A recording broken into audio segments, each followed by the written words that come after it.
بسم اللہ الرحمن الرحیم نحمدہ ونصلی ونسلم علی رسولہ الکریم اما بعد۔ گناہوں سے بچ کے نیک اعمال پہ آنے کے حوالے سے بات ہماری چل رہی تھی۔ 4 ایسے گواہ ہیں جو قیامت کے دن ہر انسان کے ساتھ اللہ جل جلالہ کے دربار میں حاضر ہوں گے۔ پہلا گواہ جو ہر انسان پہ ہوگا وہ اس کا نام اعمال ہوگا۔ قرآن کریم میں اللہ جل جلالہ فرماتے ہیں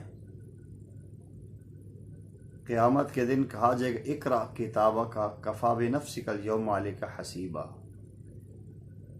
آج اپنے اعمال کی کتاب پڑھ لے، تو اپنے اعمال پہ خود حساب کرنے کے لیے کافی ہے۔ جب وہ نام اعمال ہر انسان دیکھے گا فتر المجرمین مشفقین فی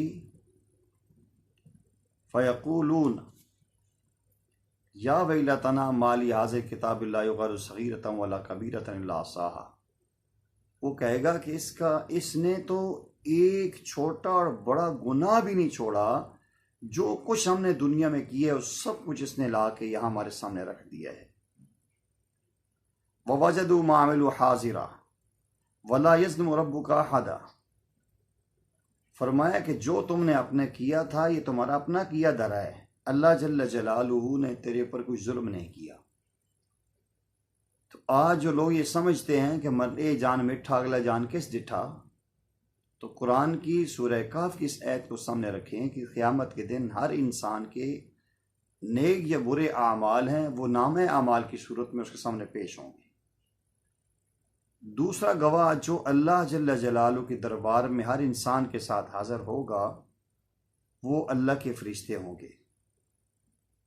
وَإِنَّ عَلَيْكُمْ لَحَافِظِينَ كِرَامًا كَاتِبِينَ يَعْلَمُونَ مَا تَفْعَلُونَ، اور بے شک تمہارے اوپر 2 فرشتے محافظ ہیں، کرامن کاتبین ان کا نام ہے، یعلمون ما تفعلون، جو کچھ تم کرتے ہو وہ جانتے ہیں، وہ لکھتے ہیں۔ یہ اللہ جل جلالہ کا خفیہ ایک نظام ہے جو ہر انسان کے اچھے اور برے اعمال محفوظ کر رہا ہے۔ اور تیسرا گواہ جو ہر انسان کے ساتھ ہوگا وہ انسان کے اعضاء و جوارح ہوں گے۔ سورہ یاسین میں فرمایا الیوم نختم علی افواہہم وتکلمنا ایدیہم وتشہد ارجلہم بما کانوا یکسبون، آج کے دن ہم ان کے منہ پر مہر لگا دیں گے، ان کے ہاتھ اور ان کے پاؤں گواہی دیں گے جو وہ کام کر کے آئے ہیں۔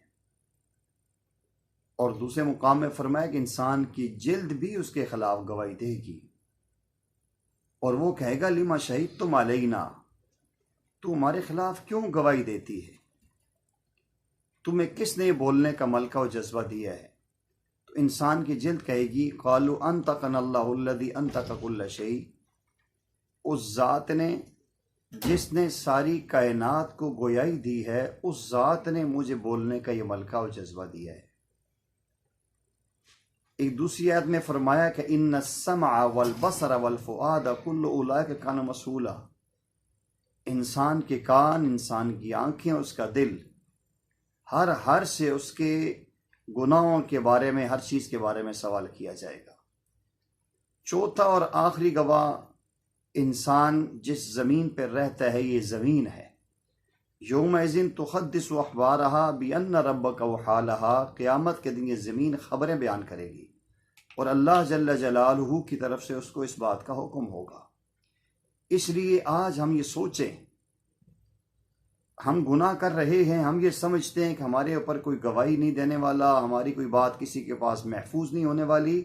یاد رکھیں ہمارے نام اعمال، فرشتے، ہمارے اعضاء و جوارح، اور اسی انداز میں زمین کے وہ حصے جن پہ ہم نے اچھائی کی ہے یا برائی کی ہے، قیامت کے دن اللہ کے سامنے حاضر ہوں گے اور ہمارے لیے بچاؤ کی کوئی صورت نہیں ہوگی۔ اس لیے بہتر یہ ہے کہ جیسی کرنی ویسی بھرنی، اچھے اعمال کریں گے تو اچھا بدلہ اور اللہ کے ہاں انعام ملے گا، برے اعمال ہم سے سرزد ہوں گے تو اللہ کے ہاں پکڑ ہوگی۔ اور میں پہلے عرض کر چکا ہوں ان بطش ربک لشدید، اللہ کی پکڑ بہت سخت ہے۔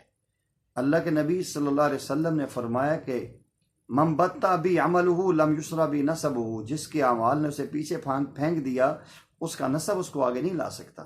اس لیے عزم کیجئے اور اللہ سے پکی سچی توبہ کیجئے اور نیکوکاری والا جذبہ لے کر آج سے عزم کیجئے۔ ارادے جن کے پختہ ہوں، نظر جن کی خدا پر ہو، طلع تمخیز موجوں سے وہ گمراہ نہیں کرتے۔ اللہ جل جلالہ ہمیں ایسی اچھی اچھی باتیں صحیح معنوں میں سماعت کرنے کی اور اس کو صحیح غور و خوض سے سمجھ کے آگے دوسروں تک پہنچانے کی توفیق بھی دیں، اور اس ہمارے چینل کو سبسکرائب بھی کریں اور جتنا ہو سکے لائک بھی کریں، شیئر بھی کریں، اس نیکی پھیلانے میں ہمارا معاون بنیں۔ اللہ آپ کو دنیا آخرت کی جزائے نصیب فرمائے۔ وآخر دعوانا ان الحمد للہ رب العالمین۔